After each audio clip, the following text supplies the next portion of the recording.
Guys, hindi ko alam kung napapansin. Teka nga, napaka-formal naman ng video. May pa-mic pa siya, mukha siyang kandila. Nagigets ko na kayo. Hindi kasi may lintik na construction dito sa tabi ng kondo. Kaya naman talagang nadidistract ako. So, nag-mic na lang ako. Anyway, hindi ko alam kung napapansin nyo. Kasi ako guys, nagbabasa ako ng comments nyo. Tapos dami nagko-comment pa rin talaga na, Ate Lash, ba't di ka na nag-thirst trap? Namimiss ko na yung thirst trap era mo. Yung chitty bang bang, chitty chitty bang bang. Tama ba? Basta yung ganun. Parang, pag binabalikat kasi, di ba, syempre, ewan ko, siguro nagbo-boost yung mga videos kong dati na nakikita ulit ng mga tao ngayon. Tapos nakikita ko nila like nyo, magko-comment kayo, ganyan.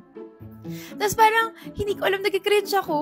Bakit ang hilig kong hindi kasi siya thirst trap? Like, ako, nung nag-thirst trap era ko, hindi naman ako like yung pakita susukain. Parang ano lang ako, mahilig lang ako Oscar, yung gano'n, yung mga ganyan-ganyan lang. Pero hindi naman ako like yung typical na, pamigay. Pero kasi, ngayon, dito kasi hindi ko alam, hindi ko na feel gawin. Parang feeling ko nanda ako na for that. No offense sa mga matatanda na nag-thirst trap pa rin. You do you. Sadyang for me, parang, di ba, ang ganda ko. Tapos parang maghahanap ulit ako ng music. Parang gusto kong gamitin for yung mga aura-aura. It's not me anymore. Wow, ewan ko lang, parang nag-cringe na ako. Hindi ko na siya kayang gawin. Dati nandun ako sa bahay ng parents ko, parang doon pa ako para mas rebellious ako.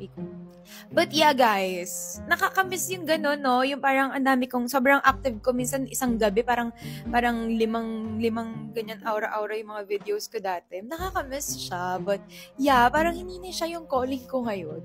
Pero baka ibalik ko kasi ang ganda ko today.